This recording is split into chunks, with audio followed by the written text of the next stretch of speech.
Assalamualaikum, kabar baik untuk kita semua tentunya. Di video kali ini, di kesempatan ini, kita akan sama-sama belajar, kita akan bersama-sama membahas salah satu chapter atau tema pembelajaran di mata kuliah akuntansi pengantar atau akuntansi dasar yang berjudul Fixed Assets and Intangible Assets. Rujukan utama dalam pembahasan kita mengenai topik kali ini adalah buku Pak Warren edisi 23. Nah, topik ini di bukunya Pak Warren ada di chapter 10. Tanpa berbasa-basi lagi, kita mulai saja pembahasan kali ini. Nah, sebelum kita mulai bahwa pembahasan kita mengenai fixed asset dan intangible asset ini cukup panjang sehingga nanti ada 5 part. Saya akan bahas dalam 5 part untuk satu chapter topik mengenai fixed asset dan intangible asset ini. Oke. Nah, sebelum kita melangkah lebih jauh lagi untuk mempermudah pembahasan kita dan supaya kita tidak cenderung untuk menghafal, maka saya sudah membuat satu timeline atau bagan waktu atas suatu siklus hidup aset tetap atau plan assets life cycle. Saya gambarkan di sini ada titik awal, kemudian ada garis ini menunjukkan masa waktu antara awal dan posisi yang ketiga adalah titik akhir. Jadi di sini ada 3 posisi. Posisi yang pertama adalah posisi awal, kemudian posisi tengah yang kedua yang menunjukkan jeda waktu antara awal dan posisi yang ketiga adalah akhir. Nah, supaya kita tidak menghafal, maka kita perlu tahu ada hal-hal apa saja di titik atau posisi awal ini, kemudian ada hal-hal apa saja di periode tengah ini, dan ada hal-hal apa saja kah di titik akhir ini. Yang pertama di titik awal itu saya rangkum, saya sebut sebagai titik pemerolehan aset tetap. Artinya satu perusahaan atau satu unit bisnis itu kemudian dia memasukkan atau mendapatkan satu aset tetap tertentu. Nah, di titik pemerolehan ini yang namanya aset tetap kan tentunya harus dicatat oleh perusahaan. Tidak boleh kemudian dia tidak dicatat atau dibiarkan saja ada barangnya tapi kemudian tidak dicatat. Itu tidak boleh. Maka ada 2 hal pembahasan kita di titik pemerolehan aset tetap. Yang pertama adalah mengenai karakteristik aset tetap. Apa sih ciri-ciri dari aset tetap itu? Kenapa kok kita harus memahami betul-betul karakteristik atau ciri-ciri atau sifat dari aset tetap? Karena jangan sampai kita salah dalam mengklasifikasi dan kemudian salah atau keliru dalam mencatat aset tetap. Kalau nanti keliru, otomatis laporan keuangan yang dihasilkan oleh unit bisnis itu juga akan salah dan tidak akan bermanfaat bagi pengguna. Alih-alih bermanfaat justru akan misleading dan membahayakan bagi para pengguna. Itu yang pertama, mengenai karakteristik aset tetap. Kemudian yang kedua mengenai cost atau biaya pemerolehan, yang nanti cost ini akan berhubungan dengan berapakah pada awalnya satu aset tetap itu akan dicatat.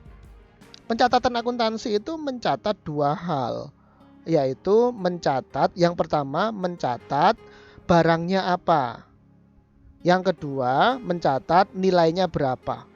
Barangnya apa atau halnya apa itu dicatat dengan disimbolkan dengan menggunakan yang namanya akun. Kemudian nilai itu disimbolkan atau dicatat dengan menggunakan mata uang, entah dolar atau rupiah. Nah, ini concern kita terkait dengan titik pemerolehan aset tetap. Nah, kemudian kita bergeser ke berikutnya. Berikutnya ada lokasi mulai dari awal, antara awal, dan akhir plan asset life cycle. Nah, ini disebut sebagai atau saya sebut sebagai pemanfaatan atau penggunaan. Jadi antara awal dan akhir ini si perusahaan atau unit bisnis itu akan memanfaatkan atau menggunakan si aset tetap tersebut. Nah, dalam rangka pemanfaatan atau penggunaan itu nanti ada hal-hal apa saja yang harus kita cermati dan harus kita bahas. Ada 3 hal di sini. Nanti ada yang namanya revenue expenditure versus capital expenditure. Dan juga ada yang namanya depreciation. Nah, 3 hal ini, revenue expenditure, capital expenditure, dan depreciation akan kita bahas dalam korelasinya adalah masa antara titik awal dan titik akhir. Itu yang kedua. Kemudian yang ketiga, di titik akhir ini saya sebut sebagai penghentian aset tetap. Kalau di sini tadi adalah kemunculan aset tetap, di sini kemudian hilangnya aset tetap. Hilang di sini maksudnya bukan kemudian aset tetapnya itu dicuri gitu, bukan. Maksudnya adalah aset tetapnya ini kemudian tidak berada lagi di perusahaan atau dihapuskan dari pencatatan perusahaan. Di sini tadi awal mula dicatat, kemudian di titik akhir di sini adalah kemudian dihapus dari pencatatan. Nah, bahasa simpelnya adalah aset tetapnya itu dihentikan pemanfaatan atau penggunaannya. Terkait dengan penghentian penggunaan atau pemanfaatan aset tetap itu, maka ada 3 topik yang dibahas, yang akan kita bahas. Yang pertama adalah discharging of asset of plant asset. Jadi aset tetapnya itu akan kemudian dihentikan penggunaannya. Kemudian selling of plant asset. Aset tetapnya dijual dan exchanging plant asset atau aset tetapnya itu akan dipertukarkan. Artinya adalah the old equipment, katakanlah demikian, atau the old fixed asset akan kemudian digantikan oleh new fixed asset. Oke, jadi bayangkan ada di titik awal, apa yang harus dilakukan dibahas, kemudian di periode tengah antara awal dan akhir, apa saja yang harus dibahas atau dicermati, dan di titik akhir apa saja yang harus kita bahas atau kita cermati. Oke, nah sekarang kita lanjut, kita detilkan satu persatu pembahasan kita atas beberapa item ini.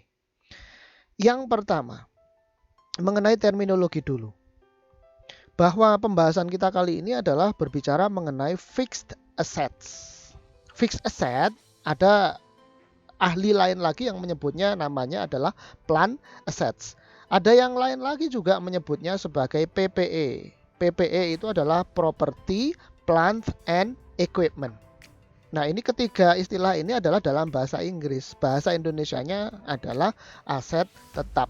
Oke, sekali lagi saya ulang bahwa kalau kita mendengar istilah ada namanya fixed asset, kemudian PPE atau Property, Plant, and Equipment, kemudian ada plant assets, itu sama saja terminologinya, yaitu sama-sama berbicara tentang aset tetap.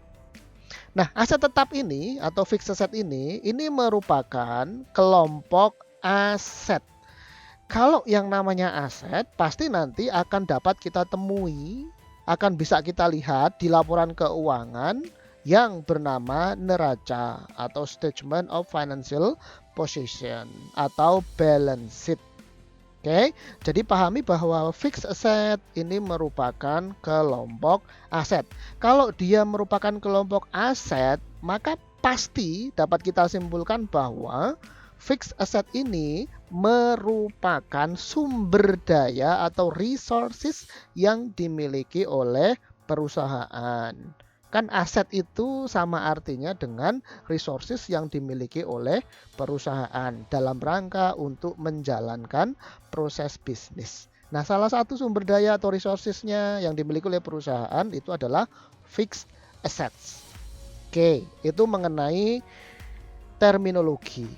Nah, kemudian kita perlu tahu juga dong, apa sih sebenarnya definisi dari aset tetap? Kapan suatu benda atau suatu barang di perusahaan atau unit bisnis itu disebut sebagai suatu aset tetap atau fixed asset. Nah, untuk kita menggolongkan bahwasanya barang itu merupakan fixed asset, yang ini bukan fixed asset melainkan inventory, katakanlah demikian. Maka kita perlu tahu, kita perlu mendaftar mendata kira-kira apa sih karakteristik atau ciri-ciri dari yang namanya aset tetap.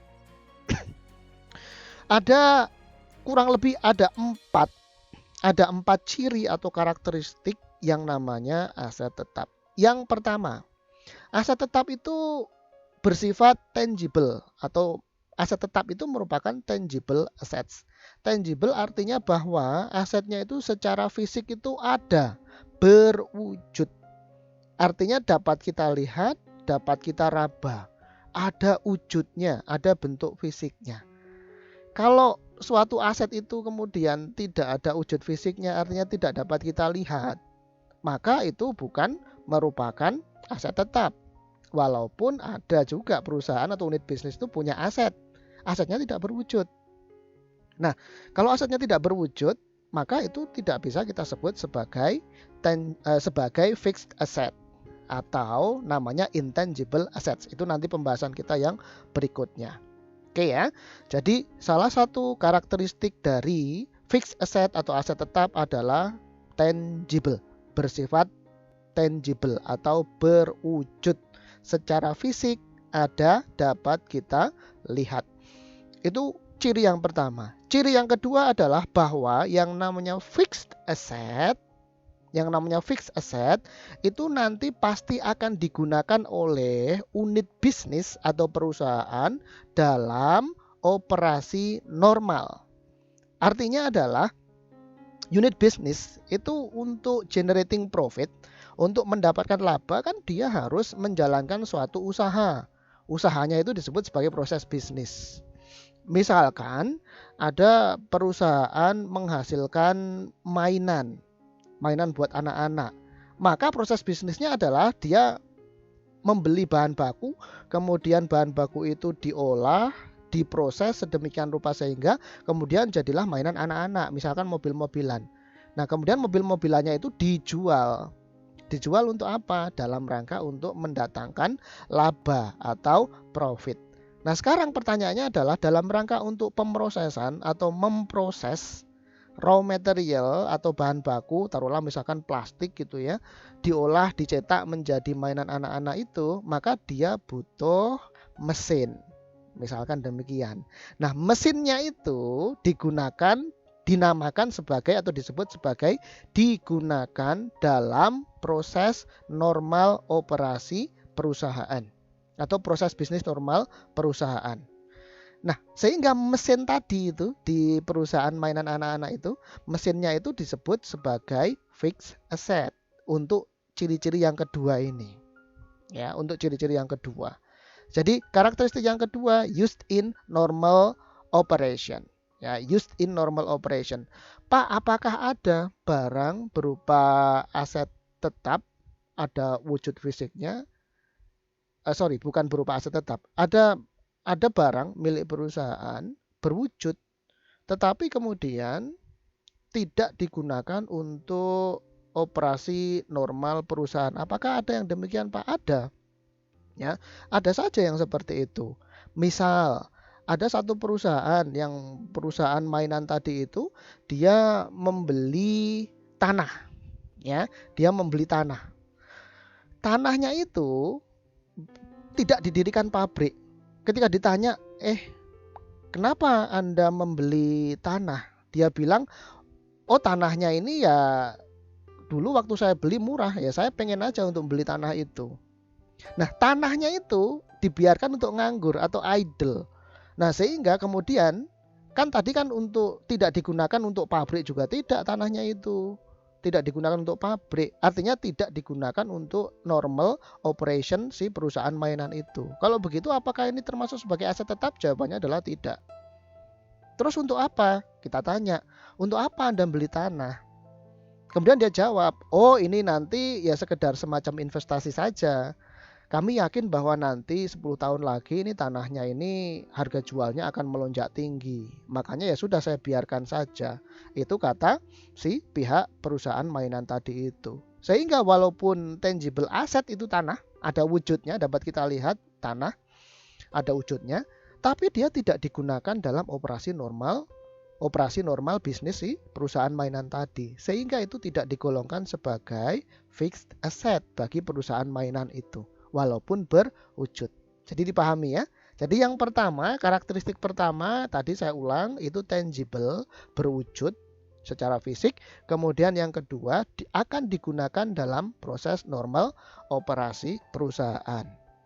Tadi saya contohkan mesin untuk perusahaan mainan anak-anak tadi itu tangible asset ya, masih memenuhi ya. Kemudian digunakan dalam operasi normal perusahaan iya. Untuk apa? Untuk mengolah plastik menjadi mainan anak-anak. Masih masuk. Kemudian contoh saya yang tadi yang si perusahaan mainan anak-anak beli tanah, maka tanah kita lihat ke karakteristik yang pertama, tanah, oke, tanah itu tangible asset, iya tangible asset. Kemudian ketika kita tanya pakai karakteristik yang kedua, apakah digunakan dalam operasi normal perusahaan? Jawabannya adalah tidak. Dia dibiarkan idle si tanah si perusahaan mainan anak-anak tadi itu. Jadi dia tidak disebut sebagai aset tetap, sudah gugur karena tidak memenuhi karakteristik yang kedua. Oke, itu yang kedua. Kemudian ciri yang ketiga adalah not for sale in normal business. Tidak akan dijual, bahasa gampangnya seperti itu. Jadi dia tidak akan dijual. Lanjut lagi ke contoh saya yang perusahaan mainan anak-anak tadi itu. Pertanyaan saya, apakah perusahaan mainan anak-anak tadi akan menjual mesin produksinya yang digunakan untuk mengubah, untuk ngepres, katakanlah demikian ya, ngepres plastik diubah menjadi mainan anak-anak?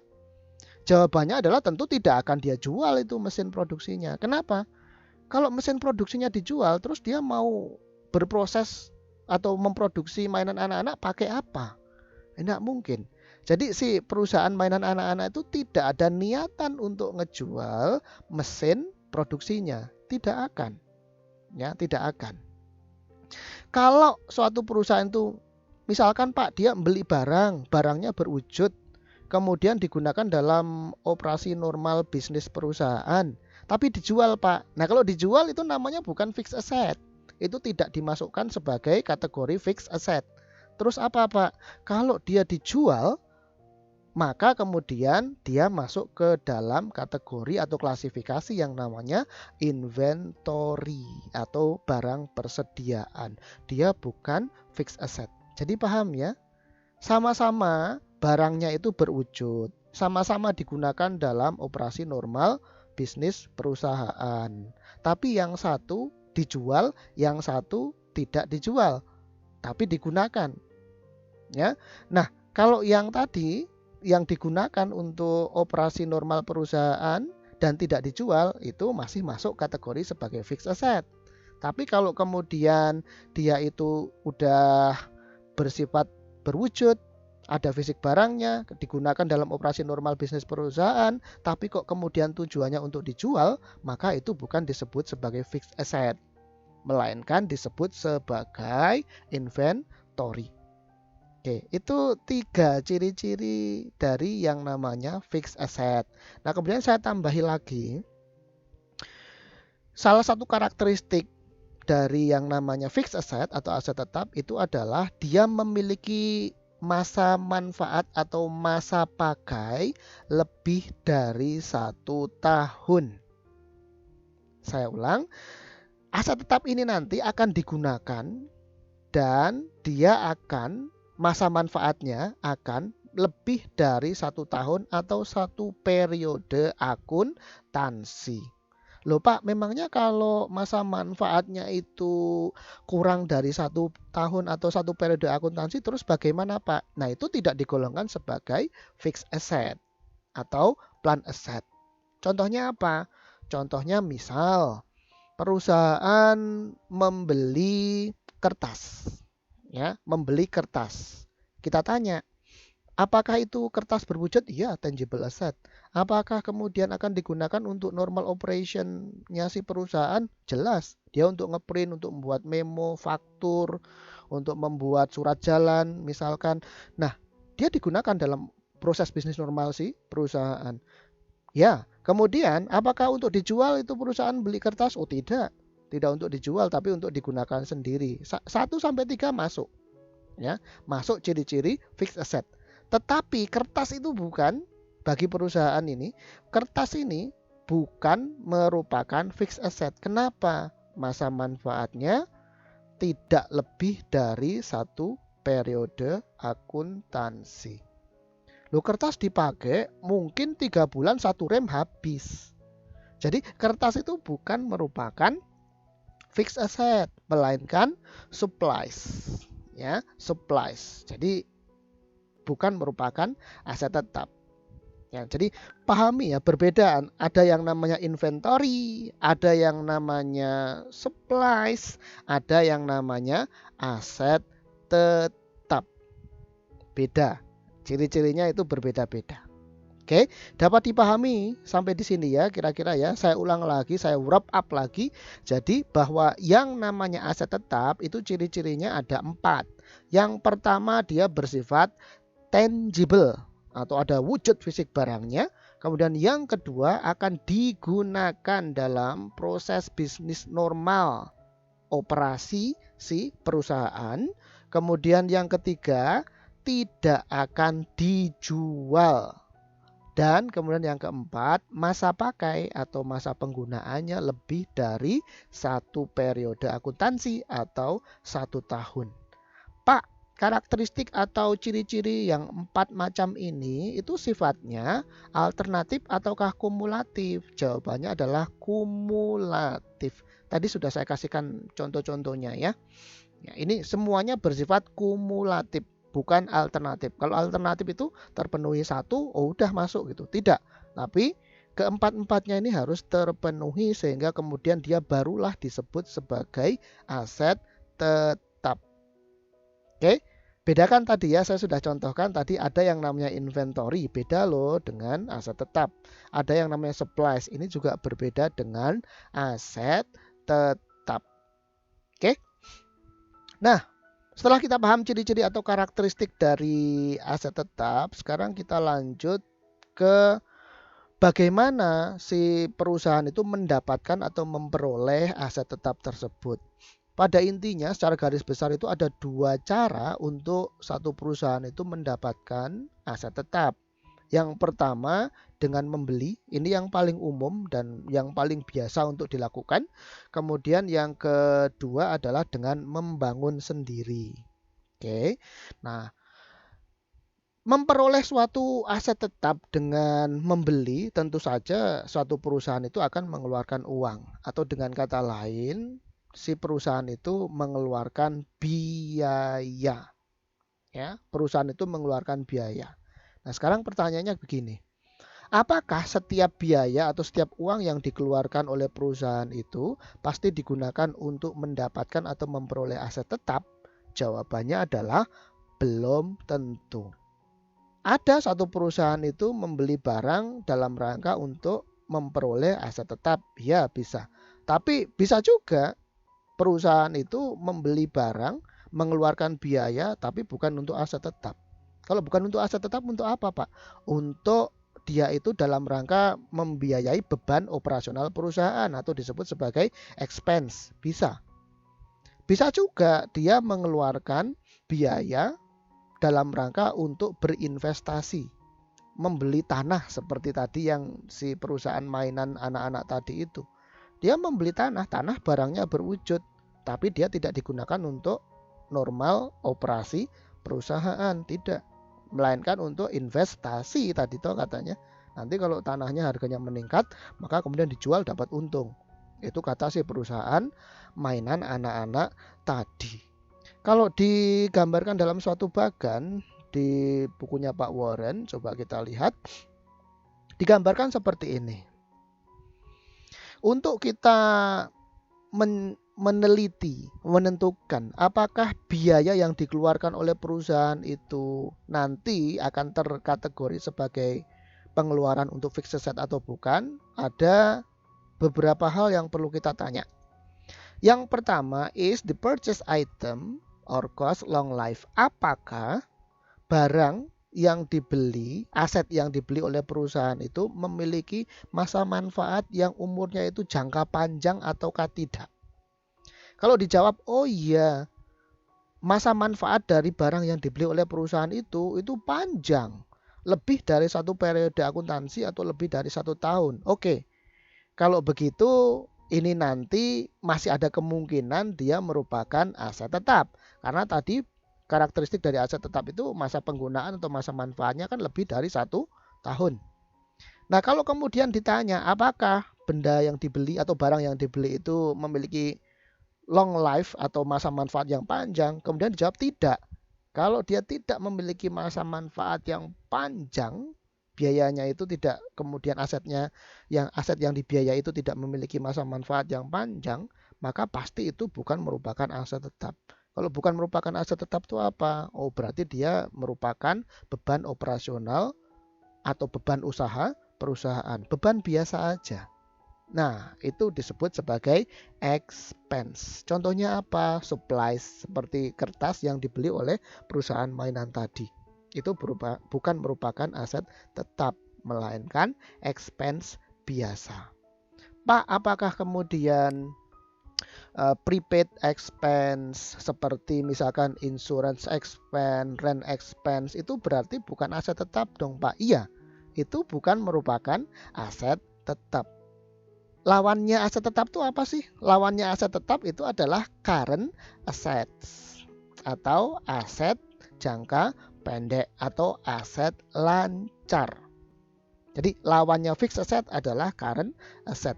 Nah, tadi yang prepaid rent atau sewa dibayar di muka, prepaid insurance, asuransi dibayar di muka, itu merupakan expense. Kenapa? Karena masa manfaatnya tidak lebih dari 1 tahun atau 1 periode akuntansi. Ngerti ya?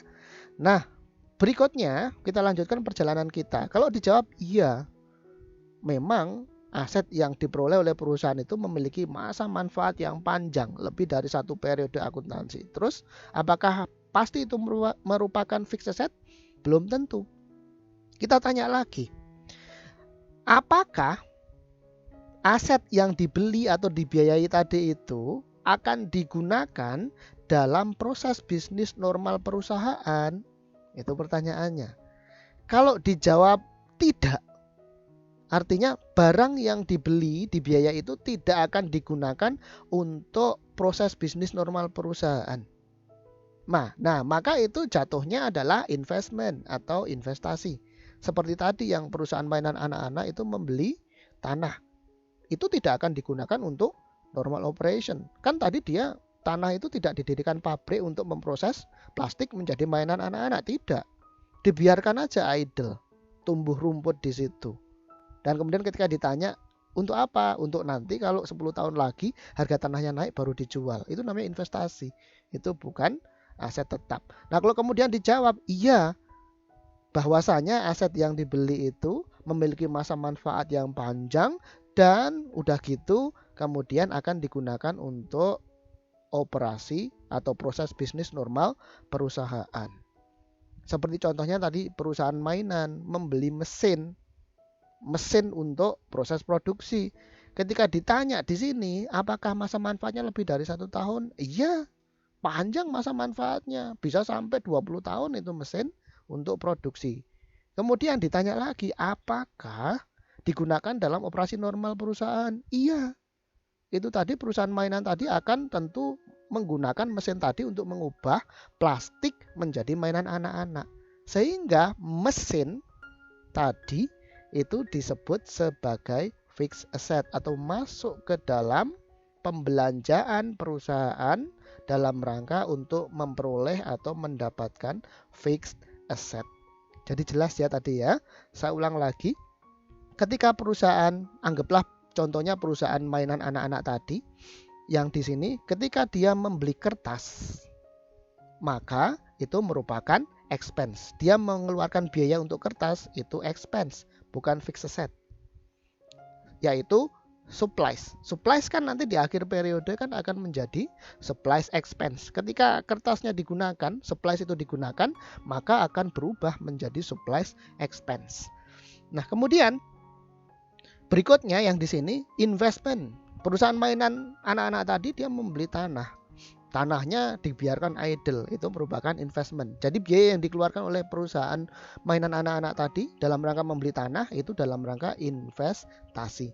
Nah, baru kemudian kalau perusahaan anak-anak tadi itu membeli mesin untuk mencetak atau mengubah plastik menjadi mainan anak-anak, itu mesinnya disebut sebagai fixed asset. Nah, biaya yang dikeluarkan itu dalam rangka untuk memperoleh atau mendapatkan fixed assets. Jelas ya? Jadi dari sini kita dapat simpulkan ada loh perusahaan itu mengeluarkan uang atau membiayai barang. Nah, tapi nanti barangnya bisa aja larinya menjadi supplies, bisa di sini. Kemudian bisa saja barangnya itu merupakan dalam rangka untuk investasi tanah tadi di sini. Kemudian bisa juga yang terakhir yang sesuai dengan pokok bahasan kita itu merupakan aset tetap, iya bisa. Oke. Nah, itu dalam rangka pemerolehan biaya dalam rangka untuk mendapatkan atau memperoleh aset tetap. Nah, kita lanjutkan lagi. Sekarang kita fokus kepada perusahaan itu telah mengeluarkan sejumlah uang tertentu dalam rangka untuk membiayai pemerolehan aset tetap. Nah, biaya yang sudah dikeluarkan dalam rangka mendapatkan aset tetap itu kita menyebutnya sebagai cost atau harga perolehan. Ya, kita sebutnya sebagai cost atau harga perolehan. Nah, Pak, kenapa sih kok ketika aset tetap itu diperoleh untuk pertama kalinya kemudian kita harus tahu berapakah biaya atau cost-nya? Nah, kenapa kok kita harus tahu? Ya jelas kita harus tahu atas biaya yang dikeluarkan dalam rangka untuk mendapatkan aset tetap itu. Kenapa? Tujuannya adalah supaya kita bisa mencatat.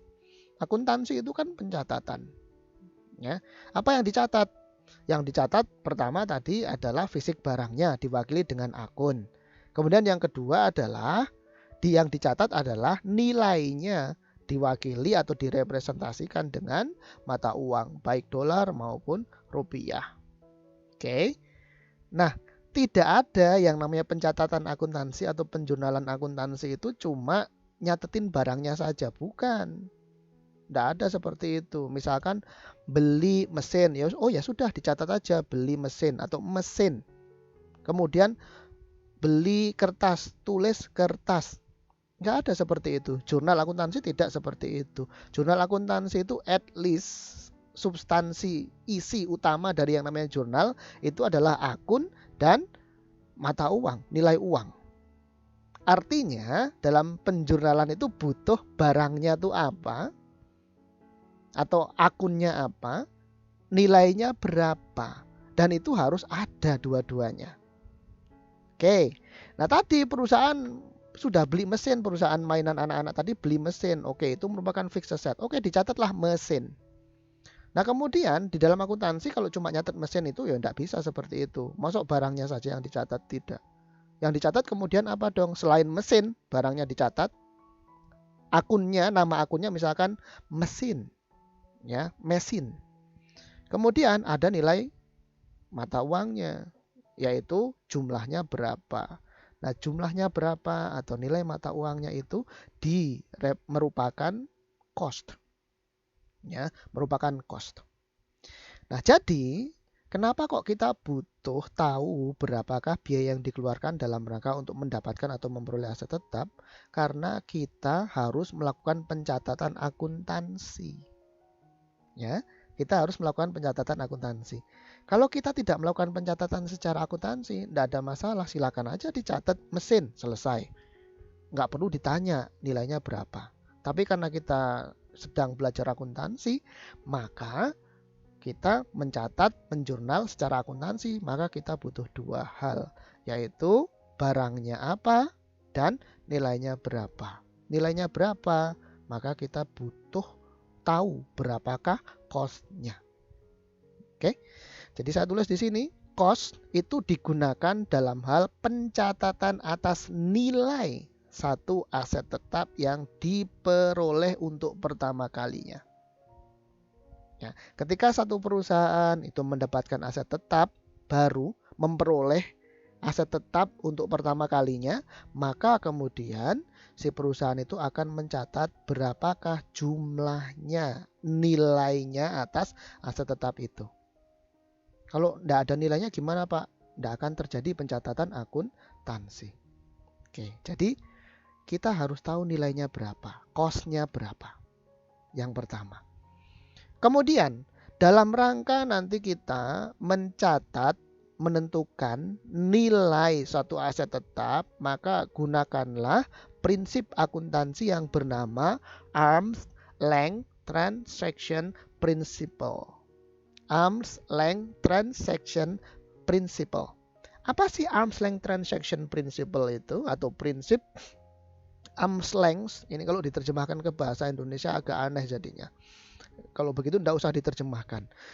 Arm's length transaction itu suatu prinsip yang mengatakan bahwa semua biaya yang dikeluarkan dalam rangka pemerolehan suatu aset tetap hingga aset tetap itu siap untuk digunakan, itu harus dikapitalisasi sebagai cost atau harga perolehan. Saya ulang, bahwa arm's length transaction itu menyatakan bahwa semua biaya-biaya, semua uang yang dikeluarkan oleh perusahaan, bahasa gampangnya, semua biaya yang dikeluarkan oleh perusahaan untuk mendapatkan aset, hingga aset tetap itu, karena pembahasan kita aset tetap, maka aset tetap, hingga aset tetap itu siap untuk digunakan, bisa difungsikan, maka semua biaya-biaya itu harus dikapitalisasi atau dimasukkan sebagai cost. Cost-nya siapa? Cost-nya si aset tetap tersebut. Oke. Jadi yang namanya cost itu tidak hanya harga beli barang dari dealer atau dari vendor, tidak. Misalkan bagaimana Pak contohnya? Misal perusahaan mainan anak-anak tadi, dia order membeli mesin pencetak mainan anak-anak dari plastik. Kemudian dia order dari si vendor. Vendor mengatakan harganya berapa? Harganya misalkan 50 juta. Oke, 50 juta. Kemudian begitu sampai di tempatnya perusahaan mainan anak-anak, kemudian dilihat-lihat mesinnya, kemudian si karyawannya nanya, Pak, ini cara menggunakan mesinnya seperti apa?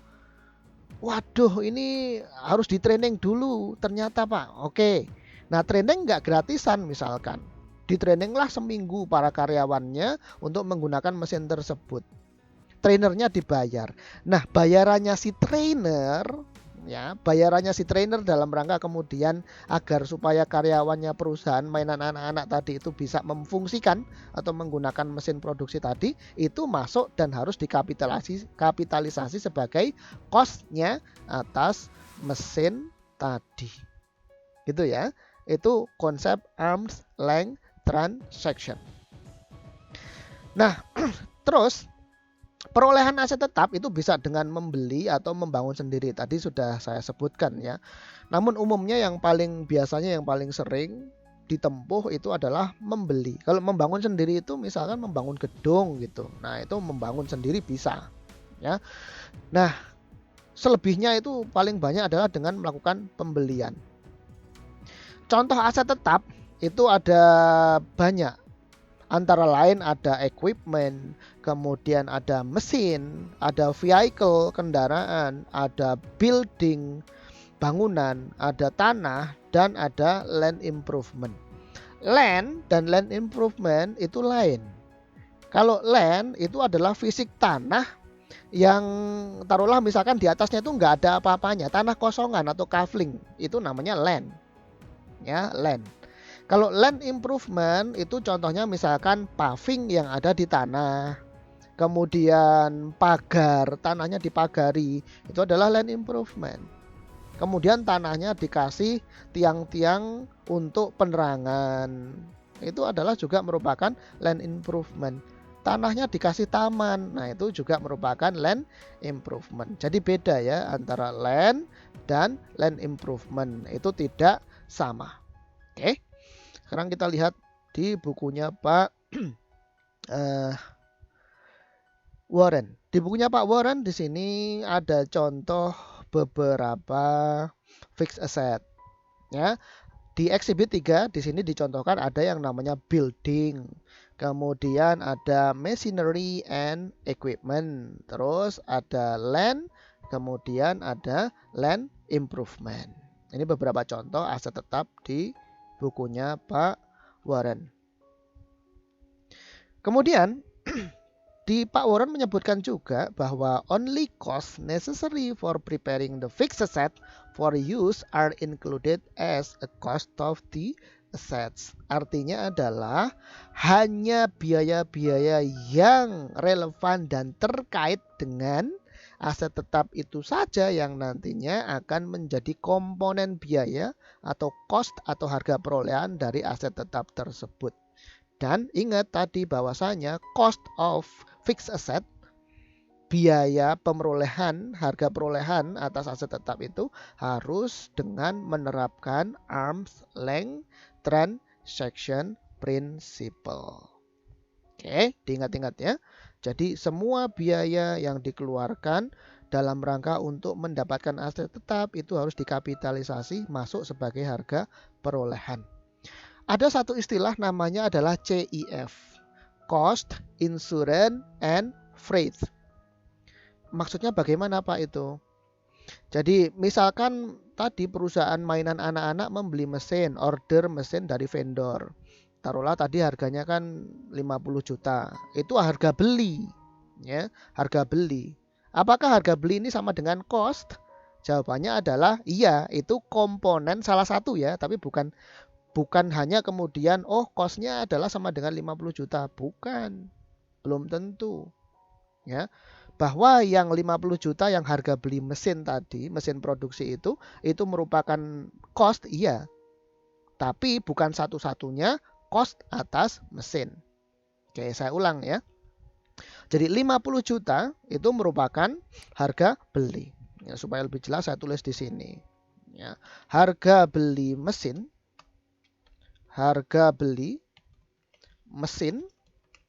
tadi adalah misalkan 50 juta. Ya, 50 juta. Kemudian ada asuransi pengiriman. Ya. Jadi ketika mesinnya ini diangkut dari gudangnya vendor atau penjual ke tempatnya si perusahaan mainan anak-anak, itu ada asuransi pengiriman. Asuransi pengirimannya katakanlah misalkan 5 juta. Oke. Kemudian ini mesinnya dipindahkan dari gudangnya vendor ke gudangnya atau ke tempatnya si perusahaan mainan anak-anak tadi, kan dia butuh transport, ada kurir yang mengantar. Ya, ada kurir yang mengantar. Misalkan saya tulis di sini biaya transportasi. Misalkan biaya angkutnya, mesinnya itu misalkan aja 5 juta. Misal, ini kegedean kalau asuransinya segini, berarti 2 juta saja. Ya. Kemudian selain inilah yang disebut sebagai cost ya. Cost harga beli maksudnya. Cost di sini maksudnya harga beli. Harga belinya 50 juta, kemudian asuransi pengirimannya 2 juta, biaya transportasinya 5 juta. Kemudian, Pak, ini ada pajaknya, Pak. Misalkan ada PPN atas mesin itu. PPN-nya misalkan 5 juta. Ini PPN-nya. Kemudian tadi saya contohkan misalnya ada training, biaya training agar mesinnya itu kemudian bisa dipakai oleh para karyawannya. Ada training, biaya trainingnya misalkan 3 juta. Kemudian berikutnya adalah mesinnya itu kalau cuma nyampe saja kemudian tidak dipasang atau tidak diinstalasi di pabriknya si perusahaan mainan anak-anak tadi, yang nggak bisa difungsikan oleh para karyawannya dalam rangka mengubah plastik menjadi mainan anak-anak. Kalau begitu gimana Pak? Ada biaya instalasi. Oleh siapa? Oleh mekanik. Ya, oleh mekanik. Bayar. Berapa? 1 juta katakanlah. Nah, kalau ini ditotal semua, ini merupakan cost atau biaya atas mesin. Nah, ini saya tulis di sini biaya mesin atau cost of mesin atau cost of fixed asset. Totalnya berapa? 66 juta. Nah, inilah yang merupakan biaya atau cost atas fixed asset. Nah, tadi dikatakan oleh Pak Charter, oleh Pak Warren, only cost necessary for preparing the fixed asset for use are included as a cost of the asset.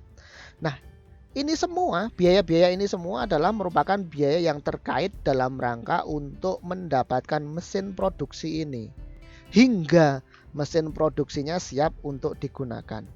Jadi kalau ditanya cost atas mesinnya berapa? 66 juta. Jangan dijawab 50 juta saja. Nah, itu enggak boleh. Pak, itu kan fisik mesinnya kan harganya 50 juta. Berarti cost atas mesin itu ya 50 juta dong, Pak.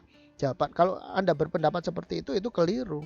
Kenapa? Ya coba saja. Kalau Anda mengeluarkan hanya 50 juta, apakah kemudian perusahaan mainan anak-anak tadi bisa memfungsikan dan menggunakan mesin itu?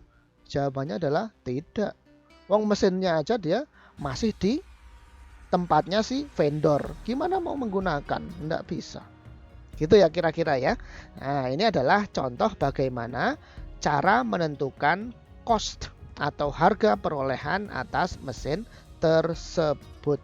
Nah, Pak, kalau sudah tahu nilainya kan berarti kemudian dicatat dong, Pak. Iya, dicatat secara akuntansi. Namanya di jurnal. Nah, jurnalnya bagaimana, Pak? Jurnalnya tentu saja, misal supaya lebih gampang, simpelnya ini si perusahaan mainan anak-anak tadi itu langsung bayar dengan tunai. Kalau dia bayar dengan tunai, maka nanti kemudian cashnya kan akan berkurang. Oke. Cashnya berarti di kredit. Cashnya di kredit, kemudian debitnya adalah mesin atau machine bahasa Inggrisnya. Berarti di sini ini kan pencatatan yang pertama adalah yang tadi saya sebut sebagai barangnya dicatat. Secara akuntansi barangnya dicatat. Iya, barangnya dicatat. Ini ada muncul kemudian perusahaan mainan anak-anak tadi punya mesin. Kan di debit kan berarti bertambah. Berarti mesinnya, asetnya bertambah. Asetnya bernama mesin dan ini merupakan fixed asset atau aset tetap. Bertambah berapa? Sekali lagi jangan ditulis di sini 50 juta. Jangan. Tapi tulisnya di sini adalah 66 juta. Oke. Di debit 66 juta, di kredit juga 66 juta.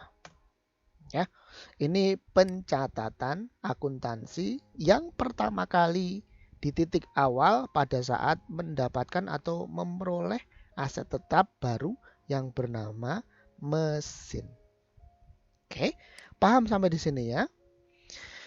Nah, berikutnya sekarang kita masuk ke titik antara, yaitu titik antara titik awal dan titik akhir, antara start dan stop tadi yang di bagian saya tadi yang di sini. Sekarang kita lihat posisi antara awal dan akhir. Apa saja sih yang ada di sini? Tentu saja bahasa gampangnya adalah di sini, antara di sini sampai di sini, awal dan akhir di sini, tentu saja aset tetapnya akan dimanfaatkan atau digunakan. Nah, terkait dengan pemanfaatan atau penggunaan aset tetap itu nanti ada pembiayaannya juga. Ya, ada pembiayaannya juga. Bukan lantas kemudian tidak ada hal yang kemudian kita lakukan. Ya, tidak ada hal yang perusahaan lakukan. Tidak, pasti ada. Bukan berarti Pak, barangnya kan sudah dicatat Pak tadi Pak, yang ini tadi 66 juta udah dicatat secara akuntansi lagi. Kan gitu, mesin pada cash sebesar 66 juta. Kalau udah dicatat secara akuntansi udah selesai kan Pak? Jawabannya adalah tidak seperti itu. Ya, nanti di tengah-tengah periode tadi, di tengah-tengah life cycle-nya tadi, itu ada hal juga secara akuntansi yang harus dicermati. Oke, apa hal itu? Oke, kita lihat di sini. Ada yang namanya revenue expenditures versus capital expenditures. Jadi dalam rangka pemanfaatan atau penggunaan aset tetap itu ada loh hal-hal lain yang itu nyinggung-nyinggung tentang akuntansi. Ada treatmentnya dari sisi akuntansi. Nah, treatmentnya dari sisi akuntansi itu nanti diklasifikasikan menjadi dua. Ada yang namanya revenue expenditures dan ada yang namanya capital expenditures. Oke, taruhlah tadi si perusahaan mainan anak-anak tadi dia pas menggunakan mesin, tadi kan sudah diperoleh, karyawannya sudah di-training, sudah bisa menggunakan. Oke, dia gunakan. Maka mesin produksi itu yang dia gunakan sehari-hari untuk memproduksi mainan anak-anak tadi itu tentunya kan harus dirawat ya. Bahasa gampangnya misalkan dia kan butuh bensin misalkan. Ya, mesinnya mesin diesel gitu. Bukan bensin berarti. Mesinnya mesin diesel berbahan bakar solar. Berarti kan dia butuh solar. Oke. Nah, solarnya kan beli, nggak gratisan. Pertama. Kemudian, nah mesinnya itu supaya kemudian dia itu berjalan dengan sempurna, tidak terjadi gesekan sehingga tidak rusak, tidak macet, maka butuh oli. Kedua, olinya beli, tidak gratisan. Terus, berikutnya lagi. Nah, kemudian mesinnya itu ada bagian atau part-part yang kemudian aus. Contohnya misalkan saringan solar gitu. Nah, setelah dipakai 4 bulan itu aus Pak, kotor. Harus diapakan? Harus diganti. Nah, otomatis kan itu biaya juga. Oke, ada ya yang seperti itu. Kemudian ada lagi misalkan, Pak, ini ternyata mesinnya ini harus ditambahi dengan satu komponen tertentu, Pak, agar supaya kemudian produktivitasnya meningkat. Misalkan saja, oh ini mesinnya ini menggunakan yang harganya 50 juta atau kosnya 66 juta tadi yang di sini, kosnya 66 juta tadi itu ternyata mesinnya itu cuma 2 katup. Kalau cuma 2 katup, maka kalau dia kapasitas produksinya itu dalam 1 jam itu menghasilkan 100 unit mainan anak-anak. Terus supaya meningkat gimana Pak? Ditambahi katupnya. Valve-nya ditambahi. Misalkan katupnya ditambahi menjadi 4 katup gitu misalkan.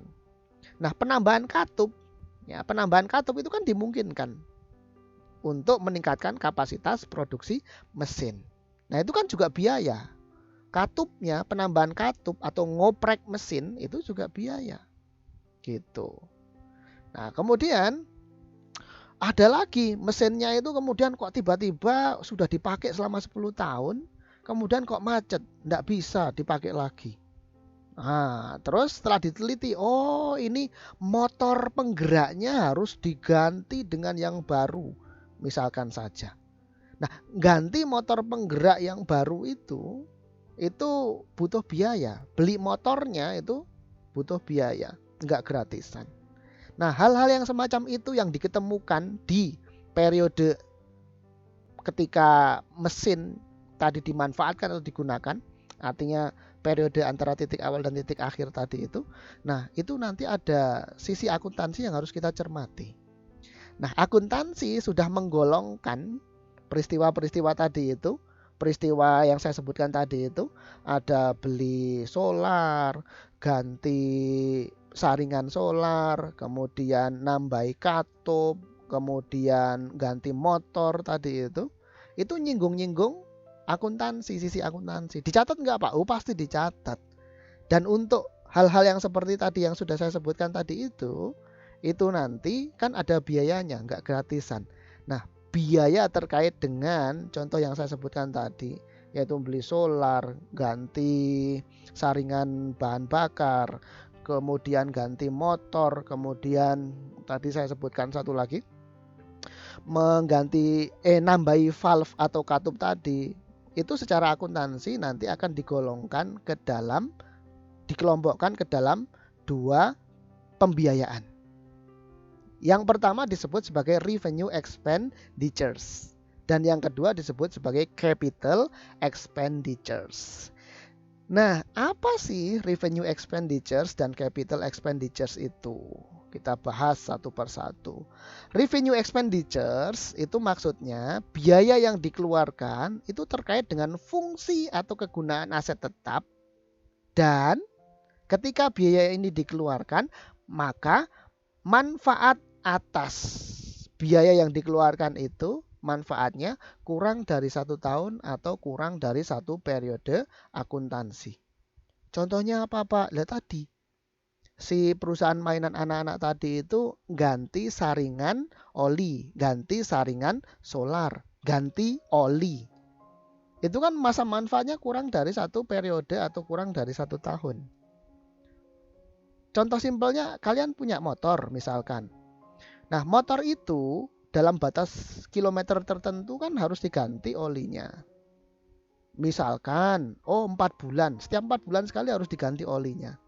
Nah, penggantian oli di motor Anda atau di mesinnya si perusahaan mainan anak-anak tadi, itu nanti tergolong sebagai revenue expenditures. Kenapa?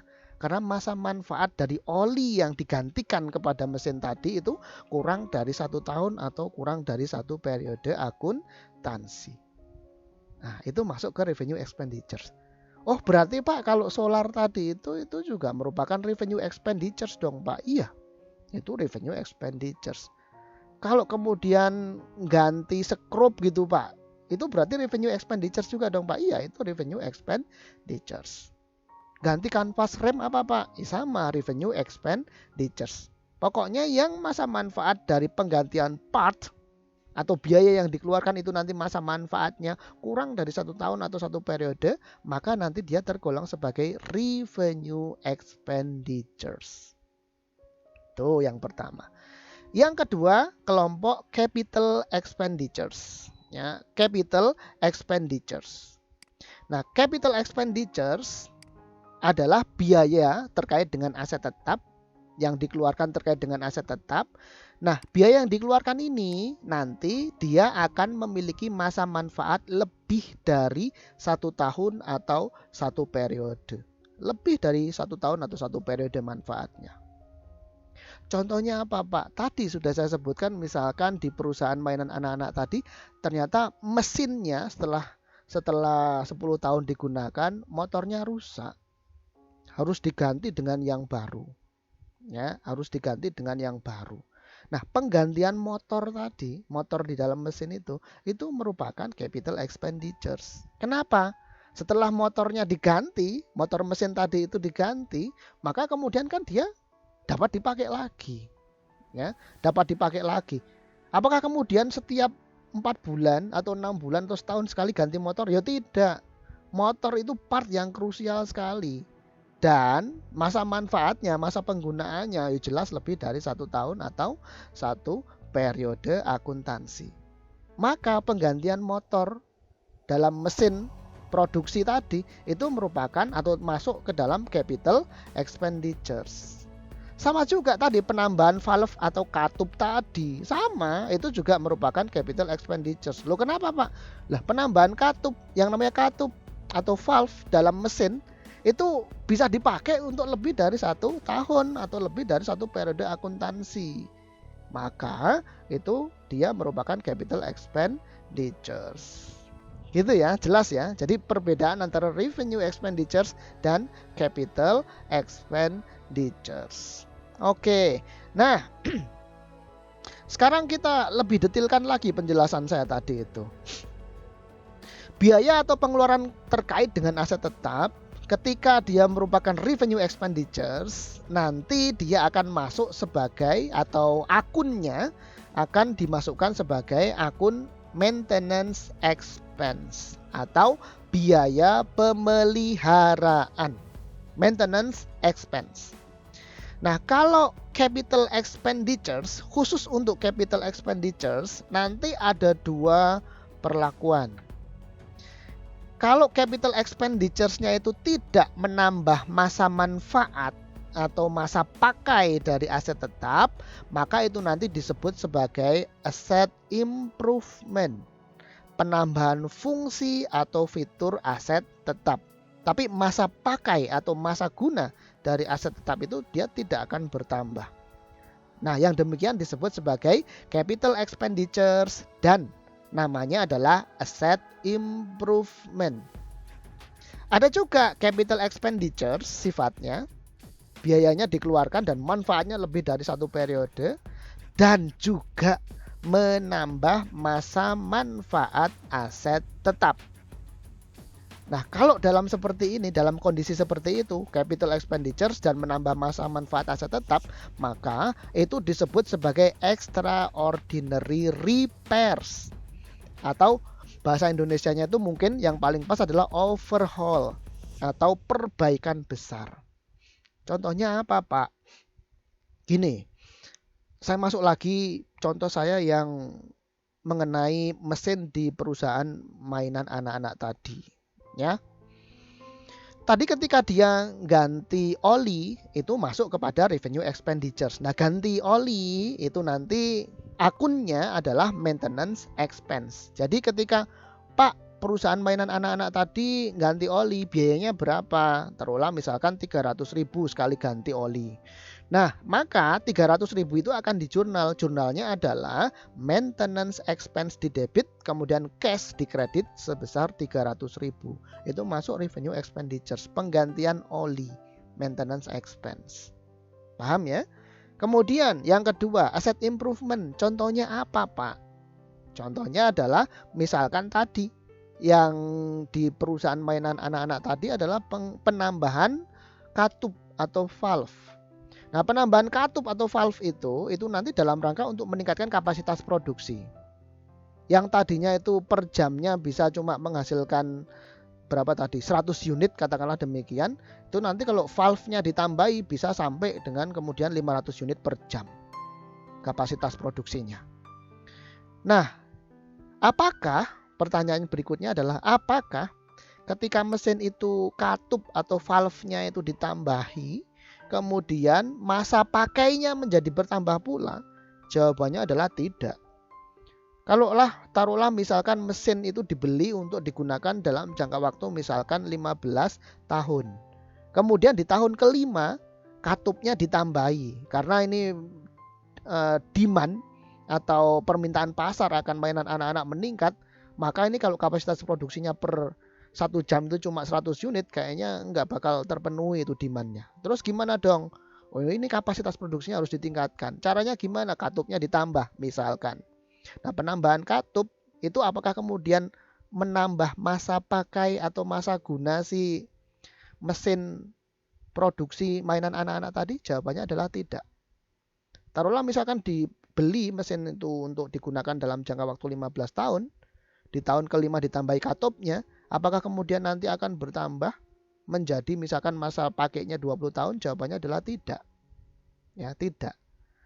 Jadi katup itu hanya satu fitur yang meningkatkan fungsi dari aset tetap tersebut, tapi tidak menambah masa manfaat. Nah, yang demikian itu disebut sebagai asset improvement. Oke ya. Nah, kemudian yang extraordinary repairs tadi, contohnya apa, Pak? Balik lagi ke yang mesin produksi mainan anak-anak tadi. Yang extraordinary repairs itu yang tadi, yang contoh saya yang penggantian motor untuk mesin produksi tadi. Misalkan di tahun ke-10 motornya itu sudah aus, sudah tua, kemudian perlu diganti. Oke, motor itu komponen utama dari mesin. Ketika motornya diganti, menjadi fresh lagi itu mesin produksinya. Tadi kan saya bilang 15 tahun masa pakainya. Kemudian di tahun ke-10, hendak ke tahun ke-11, motornya diganti. Ketika motornya diganti, otomatis ini mesinnya menjadi kayak baru lagi. Masa pakainya meningkat atau tidak? Masa pakainya lebih panjang atau tidak? Oh, lebih panjang.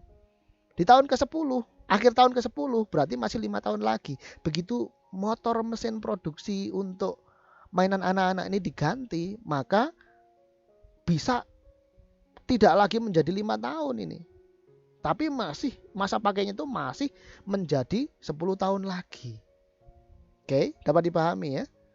Tadi kan di akhir tahun ke-10 ganti motor.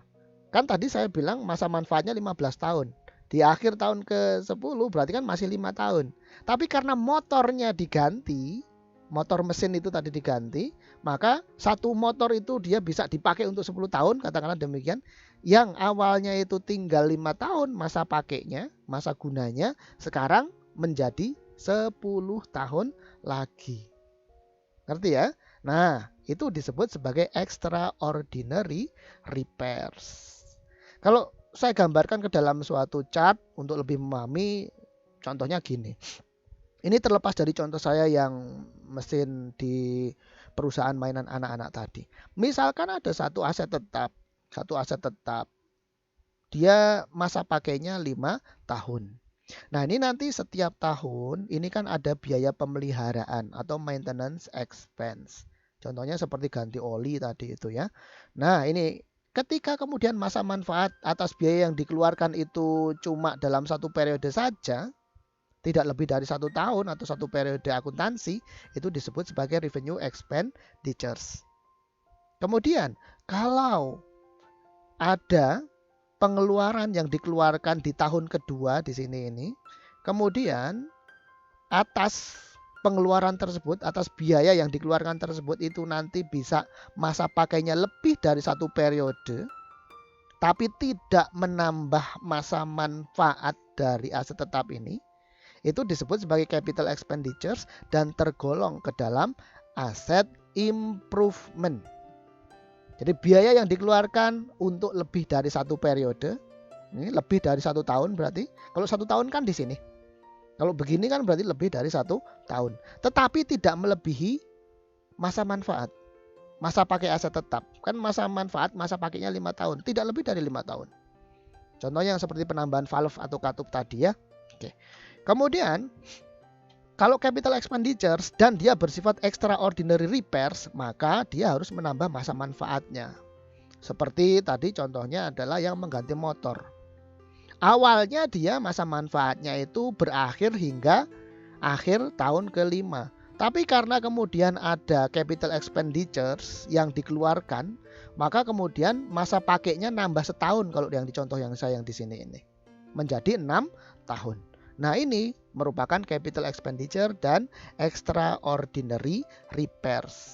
Ya, melebihi ada penambahan masa manfaat yang terdapat di aset tetap itu. Jadi biaya dikeluarkan, kemudian masa pakai atau masa guna aset tetapnya itu bertambah. Nah, itu extraordinary repairs. Kalau dikeluarkan biaya menambah fungsi atau fitur aset tetap tetapi tidak menambah masa manfaat, itu capital expenditures juga. Tetapi merupakan asset improvement, bukan extraordinary repairs. Kalau dikeluarkan biaya tetapi masa pakai atau masa manfaat dari biaya tersebut itu less than 1 year atau kurang dari satu periode akuntansi atau maksimal 1 tahun, maka ya itu dikategorikan sebagai revenue expenditures biasa.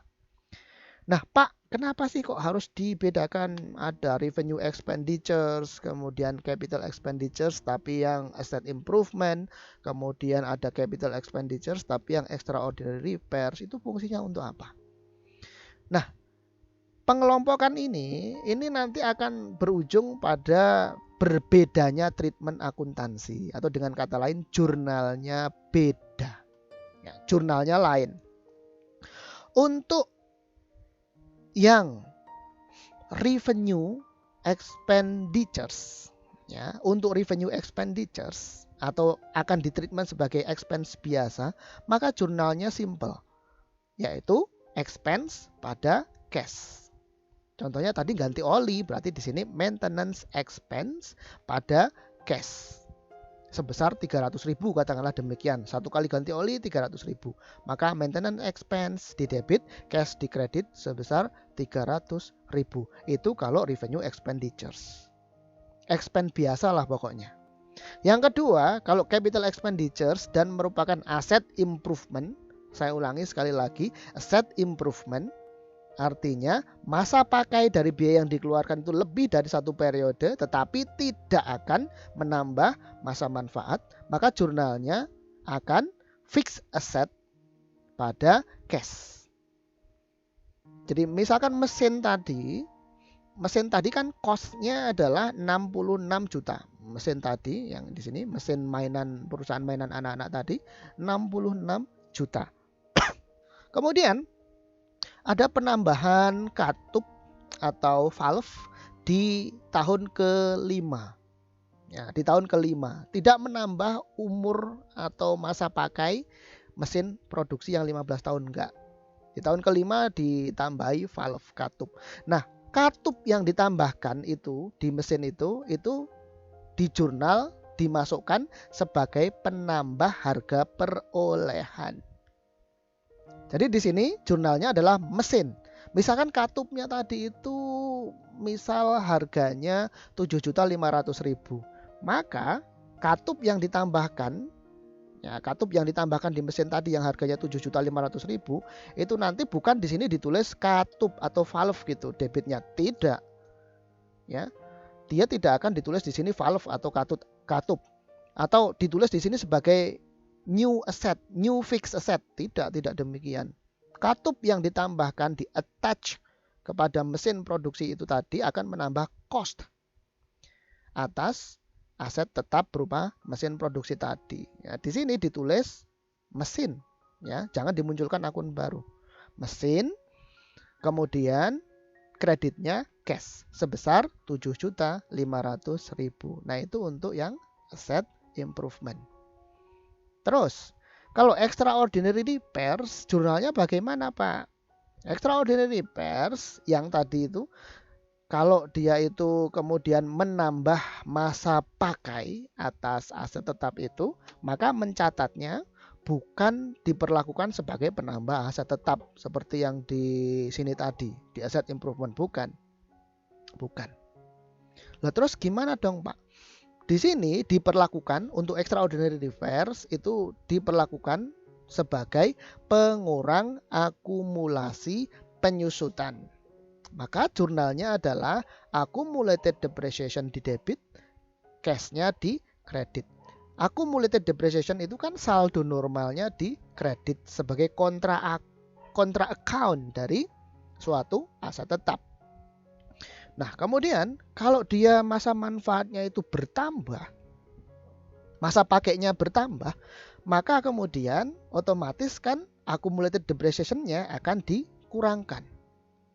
Bukan aset tetapnya yang bertambah, ya.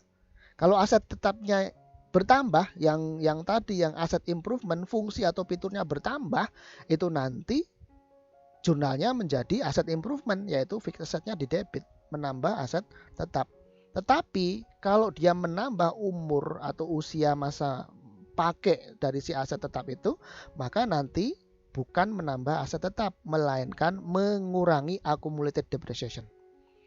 Accumulated depreciation itu kan menunjukkan seberapa lama suatu aset tetap itu telah dipakai. Loh Pak, kok bisa begitu? Nah iya, kan setiap tahun, setiap periode akuntansi aset tetap kan harus disusutkan atau didepresiasi. Nah, berapa besarnya penyusutan mulai dari titik awal pemerolehan sampai dengan akhir periode, berapa total penyusutannya itu kan ada diakumulasikan, di total di akun yang bernama accumulated depreciation. Nah, kalau masa manfaatnya itu bertambah, ya, kalau masa manfaatnya bertambah, maka kemudian accumulated depreciation-nya kan harusnya logikanya harus dikurangi. Bukan asetnya ditambah, bukan, ya. Paham, ya? Jadi kalau masa manfaatnya bertambah, maka accumulated depreciation-nya atau akumulasi penyusutannya harus dikurangi. Kenapa? Karena accumulated depreciation itu menunjukkan penggunaan, menunjukkan berapa lama itu si aset tetap sudah dipakai. Nah, kalau masa pakainya aja bertambah, maka logikanya accumulated depreciation-nya ini akan dikurangi, ya.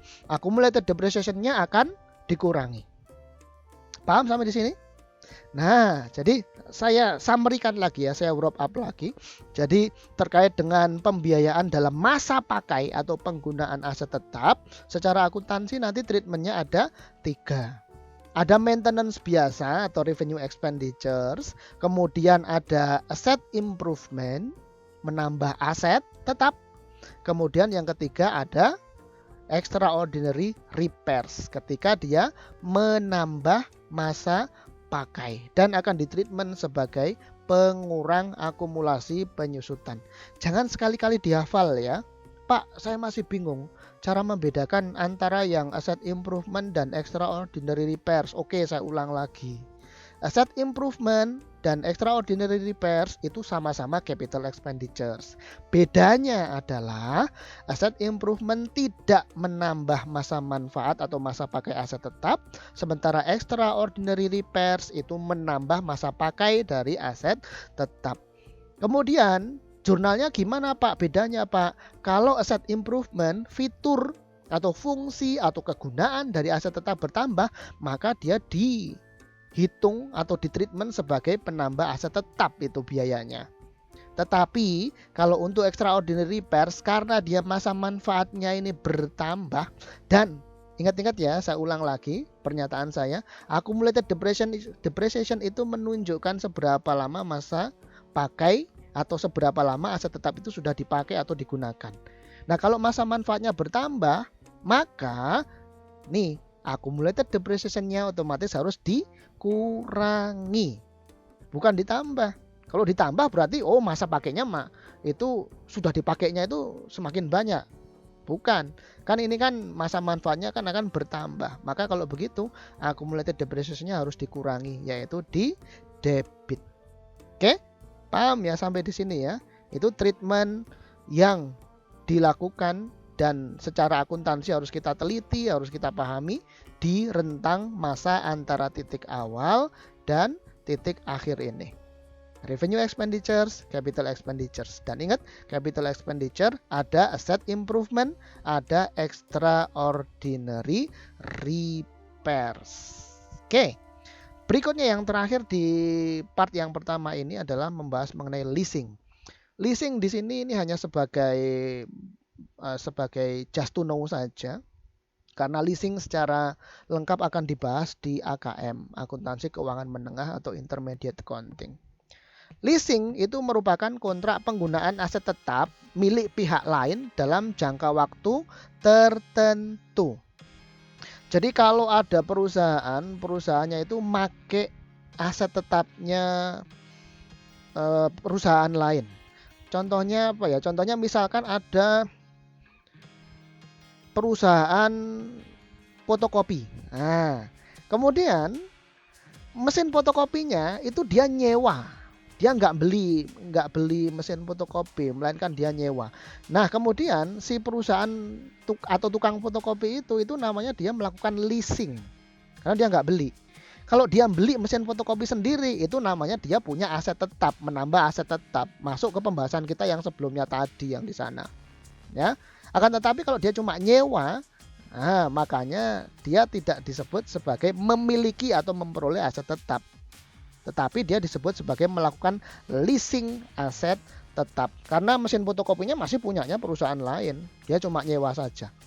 Nah, leasing itu nanti ada 2 macam. Ada capital lease dan ada operating lease. Kalau capital lease itu aset tetap yang digunakan itu dipandang seolah-olah sebagai aset tetap milik pihak pengguna. Kalau operating lease itu aset tetapnya yang digunakan itu dipandang sebagai ya kayak nyewa biasa saja. Untuk membedakan mana yang disebut sebagai capital lease dan mana yang disebut sebagai operating lease itu ada indikator, ada kriteria, ada ciri-cirinya sendiri. Dan itu secara lebih detail sekali lagi itu nanti akan dibahas di intermediate accounting. Jadi tidak perlu kita bahas di sini. Yang harus kita ketahui secara singkat bahwasanya leasing itu kayak semacam sewa. Jadi make aset tetap bukan punyanya dia. Oke ya, jadi enggak beli. Ya, dia tidak mendapat atau memperoleh aset tetap dengan cara pembelian, tapi cuma menyewa saja. Kalau dia nanti makainya itu memenuhi klausul-klausul tertentu, seolah-olah sebagai miliknya dia sendiri, ya, sebagai miliknya dia sendiri,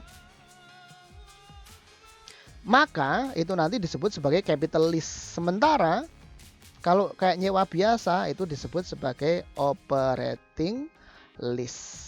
Ya, artinya ya itu miliknya perusahaan lain, bukan miliknya dia setetapnya itu. Oke, kira-kira seperti itu pembahasan kita di part yang pertama, konsep dasar mengenai plan aset atau fixed asset, dan perjalanan kita sampai di pemerolehan dan pemanfaatan untuk section expenditure, yaitu revenue expenditure dan capital expenditures. Oke, terima kasih.